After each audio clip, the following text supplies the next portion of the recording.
चतुर्थ मासिक क्लस्टर स्तरीय मीटिंग पाई ओसेपा तरफ लेटर आसी लेटर नंबर हूँ 10754 डेट अच्छी 4/10/2025 जोटा कि 18 अक्टोबर 2025 रे राज्य सारा हेबाकू अच्छी आसतु जानी नवा मीटिंग रे कौन सब आलोचना हम एवं तार कार्यसूची सब कौन रही। नमस्कार, खबिस रेसिपी एंड एजुकेशन चैनल को समस्त शिक्षक बंधु मानक अनेक अनेक स्वागत। भिडियोटी भल लगे लाइक टे करदे एवं जो मैंने मो चैनल नुआ अच्छा हृदय सह सब्सक्राइब करने। तेबे आसतु भिडियोटी स्टार्ट करवा। मासिक क्लस्टर स्तरीय बैठक अक्टोबर 2025 जानिनेवा कार्यसूची। क्रमिक संख्या 1 विषय वस्तु स्वागत एवं कार्यसूची सूचना प्रदान। समय अवधि अच्छी सकाळ 10टा रु 10टा 15। तापरे पूर्व बैठक विषय वस्तुर आलोचना कराहब 10टा 15 रु 10टा 30। तापरे अक्टोबर मासर शैक्षिक कैलेंडर शिशु बाटिका प्रथम द्वितीय और तृतीय श्रेणी 10टा 30 रु 10टा 50। तापरे श्रेणी परिचालना भाषा और शिक्षा ज्ञान नमूना पाठटिका और शिक्षकों गतिविधि योजना शिक्षकों द्वारा पाठटिका प्रस्तुति और उपस्थापना 10टा 50 रु 1टाए। तापर अच्छी मध्याह्न भोजन विरति घंटे रु 2टा। तापरे विद्यालय परिदर्शन और आलोचना 2टा रु 2टा 30। तापरे शिक्षण सोपान रेजिस्टर 2टा 30 रु 2टा 45। तापरे विद्यालय स्तरीय पठन प्रोत्साहन अभियान पढ़िबा गढ़िबा ओडिशा 2टा 45 रु 3टा पर्यंत। तापरे बर्णाली कार्यक्रम 3टा रु 3टा 15। तापरे जिला भित्तिक शैक्षिक आलोचना कराहब जोटा कि 3टा 15 रु 3टा 45। शेष अच्छी संक्षेपण जोटा कि 3टा 45 रु 4टा पर्यंत। तापरे अच्छी पूर्व बैठक विषय वस्तुर आलोचना जोटा कि 15 मिनिट। प्रथम अच्छी सेप्टेम्बर मासर मासिक क्लस्टर स्तरीय बैठक रे केउ विषय गुड़ी आलोचना कराइथिला।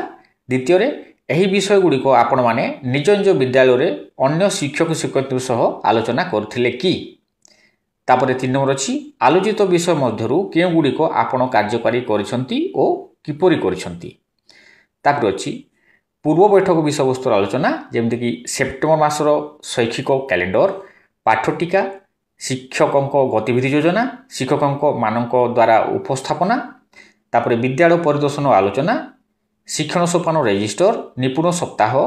तापरे जिला भित्तिक शैक्षिक आलोचना। तापरे देखिबा अक्टोबर मासर शैक्षिक कैलेंडर प्रथम रु तृतीय श्रेणी पर्यंत समय अच्छी 10 मिनिट। एटी लिंक दिया है डिटेल लिंक को क्लिक कले आप डिटेल देखिपारे। तापरे अच्छी अक्टोबर मासर शैक्षिक कैलेंडर शिशु बाटिका तृतीय श्रेणी पर्यंत। तापरे जीवा अक्टोबर मासर शैक्षिक कैलेंडर शिशु बाटिका तृतीय श्रेणी पर्यंत जोटा कि अच्छी एही मास पई शिशु बाटिका श्रेणी रु तृतीय श्रेणी पर्यंत शिक्षण फलाफल गुड़ी कौन कौन अच्छी। तापरे विभिन्न श्रेणीर उभय भाषा और गणित पई केउ केउ शिक्षण फलाफल नेले बहु श्रेणी परिचालना सहज रे होई पारिबो। तापरे देखिबा मौलिक साक्षरता और संख्या ज्ञान संपर्कित नमूना पाठटिका और शिक्षकों गतिविधि योजना विषय मौलिक साक्षरता बहु श्रेणी श्रेणी शिशु बाटिका प्रथम श्रेणी और द्वितीय श्रेणी। एटी लिंक अच्छी तार लिंक दिया है। तापरे अच्छी मौलिक संख्या ज्ञान बहु श्रेणी शिशु बाटिका प्रथम और द्वितीय श्रेणी। तापरे अच्छी यही पाठटिका गुड़िक श्रेणी परिचालना करने एक नमूना भाव में दि जाइए। आगामी दिन में थिबा विषय वस्तु और शिक्षण फलाफल आधार में आपण निजे विद्यालय थिबा बहु श्रेणी परिस्थिति को नहीं पाठटिका एवं पाठ योजना प्रस्तुत करें। तापर अच्छी शिक्षक मान द्वारा बहु श्रेणी पाठटिका और शिक्षकों गतिविधि योजना प्रस्तुति और उपस्थापना 90 मिनिट। दल गठन 4टी दल और दलगत कार्य 30 मिनिट। शिशु बाटिका रु तृतीय श्रेणी पर्यंत 2टी दल भाषा और 2टी दल संख्या ज्ञान सेप्टेम्बर मासर शिक्षण फलाफल आधारित पाठटिका और शिक्षकों गतिविधि योजना प्रस्तुति करी उपस्थापना करेंगे। तापरे दलगत उपस्थापन और आलोचना 60 मिनिट। आलोच्य प्रश्न बहु श्रेणीर सफल परिचालना शिक्षक केउ सब कौशल अवलंबन करथिले। 2 ଶ୍ରେଣୀ ପରିଚାଳନାକୁ ଫଳପ୍ରଦ କରିବା ପାଇଁ ଆଉ କ'ଣ କରିପାରିବ? ତାପରେ ଅଛି ପାଠଟିକା ପ୍ରସ୍ତୁତି ଓ ବହୁ ଶ୍ରେଣୀ ପରିଚାଳନାରେ ପ୍ରଧାନ ଶିକ୍ଷକଙ୍କ ଭୂମିକା କ'ଣ ହେବା ଉଚିତ। ତାପରେ ଦେଖିବା ବିଦ୍ୟାଳୟ ପରିଦର୍ଶନ ଓ ଆଲୋଚନା 30 ମିନିଟ୍। ଏଠି ଲିଙ୍କ୍ ଅଛି, ଲିଙ୍କ୍ କ୍ଲିକ୍ କରି ଡିଟେଲ୍ ବାହାରି ପଡ଼ିବ। ଦେଖିବା ଉପରୋକ୍ତ ଚେକ୍ଲିଷ୍ଟ ଆଧାରରେ ପର୍ଯ୍ୟବେକ୍ଷଣ କରିବେ। ଏକରେ ଅଛି ଏହି ବିଦ୍ୟାଳୟର ଭୌତିକ ଓ ଶୈକ୍ଷିକ ପରିବେଶ ସମ୍ପର୍କିତ କେଉଁ କଥା ଆପଣମାନଙ୍କୁ ଭଲ ଲାଗିଲା? ଶିଶୁ ବାଟିକା ଶ୍ରେଣୀରେ ପିଲାମାନଙ୍କ ପାଇଁ କ'ଣ କ'ଣ ସବୁ ବ୍ୟବସ୍ଥା ରହିଛି? 2ରେ ଶ୍ରେଣୀ ଅନୁଯାୟୀ ଶିକ୍ଷକ ସାମଗ୍ରୀ କ'ଣ ସବୁ ଅଛି? 3ରେ ବିଦ୍ୟାଳୟ ପରିଦର୍ଶନ ସମୟରେ କେଉଁ ଦିଗଟି ଆପଣଙ୍କୁ ଭଲ ଲାଗିଲା ଓ କେଉଁ କାର୍ଯ୍ୟଟି ଆପଣଙ୍କୁ ବିଦ୍ୟାଳୟରେ କାର୍ଯ୍ୟକାରୀ କରିବେ ବୋଲି ଆପଣମାନେ ଚାହୁଁଛନ୍ତି? ଏଇଟା ପ୍ରଧାନ ଶିକ୍ଷକ କହିବେ। ତାପରେ 4ଥରେ ଅଛି ଏହି ବିଦ୍ୟାଳୟର ଶୈକ୍ଷିକ ବାତାବରଣ ଉନ୍ନତି ପାଇଁ ଆପଣ କ'ଣ ସବୁ ମତାମତ ଦେବେ? ତାପରେ ଦେଖିବା ଶିକ୍ଷଣ ସୋପାନ ରେଜିଷ୍ଟର, ଲିଙ୍କ୍ ଦିଆଯାଇଛି, ଲିଙ୍କ୍ରେ ଡିଟେଲ୍ ଅଛି। ତାପରେ ପ୍ରଶ୍ନ ଅଛି ସେପ୍ଟେମ୍ବର ମାସ ପାଇଁ ପିଲାମାନଙ୍କ ଶିକ୍ଷଣ ଫଳାଫଳକୁ ଆପଣମାନେ କିପରି ଲିପିବଦ୍ଧ କରିଥିଲେ? ତାପରେ ଲିପିବଦ୍ଧ କରିଥିବା ତଥ୍ୟର ବିଶ୍ଳେଷଣ କିପରି କଲେ? ପ୍ରଥମ ଦ୍ୱିତୀୟ ତୃତୀୟ ଶ୍ରେଣୀର ଭାଷା ଗଣିତରେ କେତେଜଣ ଶିକ୍ଷାର୍ଥୀ ଷ୍ଟାର ଚିହ୍ନ ଅଛନ୍ତି? ତାପରେ ପ୍ରଥମ ଦ୍ୱିତୀୟ ତୃତୀୟ ଶ୍ରେଣୀର ଭାଷା ଓ ଗଣିତରେ କେତେଜଣ ଶିକ୍ଷାର୍ଥୀ ପ୍ଲସ୍ ଚିହ୍ନ ଅଛନ୍ତି? ତାପରେ ପ୍ରଥମ ଦ୍ୱିତୀୟ ତୃତୀୟ ଶ୍ରେଣୀର ଭାଷା ଓ ଗଣିତରେ କେତେଜଣ ଶିକ୍ଷାର୍ଥୀ ଦୁର୍ବଳ ଅଛନ୍ତି? ପ୍ରତି ସ୍ତରର ଶିକ୍ଷାର୍ଥୀଙ୍କ ଶିକ୍ଷଣ ଅଭିବୃଦ୍ଧି ପାଇଁ ଆପଣ କେଉଁ ସବୁ ପଦକ୍ଷେପ ନେଉଛନ୍ତି? ତାପରେ ଅଛି ବିଦ୍ୟାଳୟ ସ୍ତରୀୟ ପଠନ ପ୍ରୋତ୍ସାହନ ଅଭିଯାନ ପଢ଼ିବା ଗଢ଼ିବା ଓଡ଼ିଶା। ସେପ୍ଟେମ୍ବର 5, 2025ରେ ମାନ୍ୟବର ମୁଖ୍ୟମନ୍ତ୍ରୀଙ୍କ ଦ୍ୱାରା ରାଜ୍ୟବ୍ୟାପୀ ପଠନ ଅଭିଯାନ ପଢ଼ିବା ଗଢ଼ିବା ଓଡ଼ିଶାର ଶୁଭାରମ୍ଭ ହୋଇଥିଲା। ଏହି ଅଭିଯାନ ମାଧ୍ୟମରେ ଶିକ୍ଷାର୍ଥୀମାନଙ୍କ ମୌଳିକ ପଠନ ଦକ୍ଷତାକୁ ସୁଦୃଢ଼ କରି ସେମାନଙ୍କୁ ସ୍ୱାଧୀନ ପାଠ କରିବା ଏବଂ ନିୟମିତ ପଠନ ଅଭ୍ୟାସର ବିକାଶ କରିବାର ଲକ୍ଷ୍ୟ ରଖାଯାଇଛି। ପଠନ ଅଭିଯାନର ରୂପରେଖ ଦେଖିନେବା। ଶିଶୁ ବାଟିକା ପିଲାମାନଙ୍କୁ ଚିତ୍ର କାର୍ଡ଼ ଦେଖାଇ ଆଲୋଚନା, ଯୋଡ଼ି କାର୍ଯ୍ୟ, ଦଳଗତ କାର୍ଯ୍ୟ ଶିକ୍ଷକଙ୍କ ମାର୍ଗଦର୍ଶନରେ କରିବେ। ତାପରେ ପ୍ରଥମ ଏବଂ ଦ୍ୱିତୀୟ ଶ୍ରେଣୀ ଦୈନିକ 120 ମିନିଟ୍ ସାକ୍ଷରତା ପିରିୟଡ଼ର 40 ମିନିଟ୍କୁ ପଠନ କାର୍ଯ୍ୟ ପାଇଁ ବ୍ୟବହାର କରାଯିବ। ସୋମବାର, ବୁଧବାର ଏବଂ ଶୁକ୍ରବାର ଦିନ 40 ମିନିଟ୍ ସ୍ୱତନ୍ତ୍ର ପଠନ କାର୍ଯ୍ୟ ହେବ। ତାପରେ ଶନିବାର ଶିଶୁ ସଭା ସମୟରେ ଆଲୋଚନା ଭିତ୍ତିକ ପଠନ କାର୍ଯ୍ୟ ହେବ। ତାପରେ ତୃତୀୟରୁ ପଞ୍ଚମ ଶ୍ରେଣୀ ନିୟମିତ ପାଠାଗାର ଅବଧିରେ ପଠନ କାର୍ଯ୍ୟ ହେବ। ଶନିବାର ଶିଶୁ ସଭା ସମୟରେ ସ୍ତର ଅନୁଯାୟୀ ପଠନ ସାମଗ୍ରୀ ବ୍ୟବହାର କରି ପଠନ କାର୍ଯ୍ୟ କରାଯିବ। ତାପରେ ଷଷ୍ଠରୁ ଅଷ୍ଟମ ଶ୍ରେଣୀ ପ୍ରତି ବିକଳ୍ପ ସପ୍ତାହରେ ପାଠାଗାର ଅବଧି ଏବଂ ଶନିବାର ଶିଶୁ ସଭା ସମୟରେ ପଠନ କାର୍ଯ୍ୟ ହେବ। ସପ୍ତାହଗୁଡ଼ିକରେ ବିକଳ୍ପ ଭାବରେ ଆକାଂକ୍ଷୀ ପାଠ୍ୟକ୍ରମ ଏବଂ ପଠନ କାର୍ଯ୍ୟ କରାଯିବ। ତାପରେ ଅଛି ପଠନ ସାମଗ୍ରୀର ଉପଲବ୍ଧତା ଏବଂ ବର୍ଗୀକରଣ।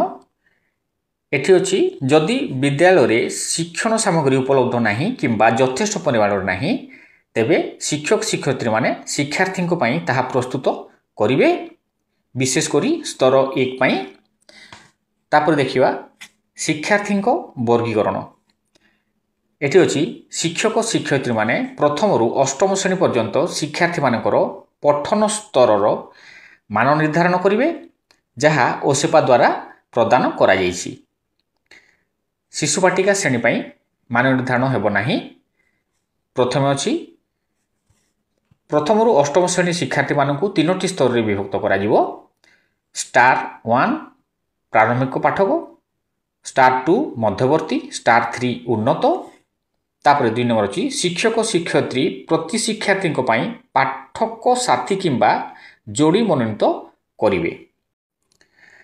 ତାପରେ ମାର୍ଚ୍ଚ 2026 ପର୍ଯ୍ୟନ୍ତ ଶିକ୍ଷାର୍ଥୀଙ୍କ ପଠନ ସ୍ତରର ମାସିକ ପ୍ରଗତି ଟ୍ରାକ୍ କରିବା ପାଇଁ ଟ୍ରାକର ଏବଂ ସାକ୍ଷରତା ମିଟର ବ୍ୟବହାର କରାଯିବ। ଯେମିତି ଏଠି ଉଦାହରଣ ଦିଆଯାଇଛି ମାସିକ ସାକ୍ଷରତା ମିଟର। ସ୍ତର 1 ଶବ୍ଦ ଓ ଅକ୍ଷର ପଢ଼ିପାରୁଥିବା ପିଲା 11 ଜଣ, ସ୍ତର 2 ବାକ୍ୟ ପଢ଼ିପାରୁଥିବା ପିଲା 19 ଜଣ, ସ୍ତର 3 ଅନୁଚ୍ଛେଦ ପଢ଼ିପାରୁଥିବା ପିଲା 6 ଜଣ। ତାପରେ ଦେଖିବା ପଢ଼ିବା ଓ ଗଢ଼ିବା ଓଡ଼ିଶା। मासिक प्रगति ट्राकर केमिति प्रस्तुत करेंगे, शिक्षार्थी नाम ये मेंशन हम, पुस्तकर स्तर स्टार 1 स्टार 2 जमी मेंशन करेंगे, तापर केते समय पढ़िले, केते पृष्ठा पढ़िले, तापर पठन साथी नाम, तापर शिक्षक शिक्षयित्री मतामत देवे।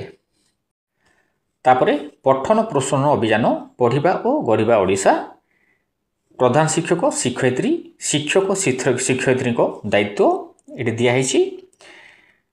प्रथम अच्छी स्तर अनुजाई उपयुक्त पठन सामग्री पोस्टर गल्प कार्ड प्रस्तुत करेंगे, तापर अभिभावक शिक्षक बैठक में शिक्षार्थी अग्रगति विषय आलोचना करेंगे, तापर ओसेपा द्वारा डिजिटल विषय वस्तु दुर्गा पूजा छुट्टी समय पढ़ा जहाँ को स्कूल व्हाट्सएप ग्रुप किंबा चैटबॉट माध्यम अभिभावक मान पाखक पठाइबे। तापर अच्छी अभिभावक मानक शिशु सभा को निमंत्रण कर आलोचना करेंगे, तापर विद्यालय स्तरीय कार्यकलाप गुड़िकर फोटोग्राफ एवं वीडियो माध्यम डॉक्यूमेंटेशन करेंगे, तापर टैबलेट व्यवहार करी श्रेणी अधिवेशन समय ऑडियो एवं वीडियो कहानी प्रदर्शित करेंगे। तापर प्रधान शिक्षक शिक्षयित्री माने शिक्षार्थी शिक्षण स्तर अनुसार आवश्यकता भित्तिक गल्प कार्ड प्रस्तुत करेंगे, से सहायता करने अतिरिक्त 30 मिनिट पठन कार्यक्रम प्रस्तुत करेंगे। तापर अच्छी आवश्यक सामग्री प्रस्तुत करने कंपोजिट विद्यालय अनुदान सर्वाधिक 0.5% व्यवहार करें। तापर इंटरनेट संयोग निश्चित करेंगे, सीआरसीसी एवं ब्लॉक शिक्षा अधिकारी उपजुवा समस्यार समयोजित समाधान निश्चित करेंगे। तापर देखिबा पठन प्रोत्साहन अभियान पढ़िबा गढ़िबा ओडिशा, एटा सीआरसीसी दायित्व। तापर आसला बर्णाली जोटा कि डिटेल ए आपन लिंक रे दिखाई। तापर देखिबा जिला क्लस्टर भित्तिक शैक्षिक आलोचना 30 मिनिट, एटी सीआरसीसी परिदर्शन करथिबा श्रेणी परिचालना उपरे आलोचना करेंगे, भल प्रदर्शित होइथिबा शिक्षण कार्य, तापर क्लस्टर स्तर रे आउ केउ केउ क्षेत्र गुड़िक उपरे अधिक दृष्टि देबाकू पड़िबो, प्रधान शिक्षक सहित आलोचना करेंगे। तापर निज क्लस्टर रो विभिन्न विषय हार्ड स्पॉट गुड़िक ब्लॉक दायित्व रे थिबा शिक्षक शिक्षकों को जणाइबे, जहाँ परवर्ती बैठक रे आलोचना हबो। तापर अच्छी संक्षेपण 15 मिनिट। आजिर बैठक रे केउ विषय पर आलोचना करागला, 2 एही आलोचनार विषय वस्तु आपण को किपरि सहाय्य करिवो, तापर आलोचना कराइथवा केउ 3टी कथा आपण विद्यालय रे कार्यकारी करिवे, प्रधान शिक्षक कहिबे एटा। तो मीटिंग रो आलोचना विषय वस्तु एगुड़ी अच्छी। नमस्कार।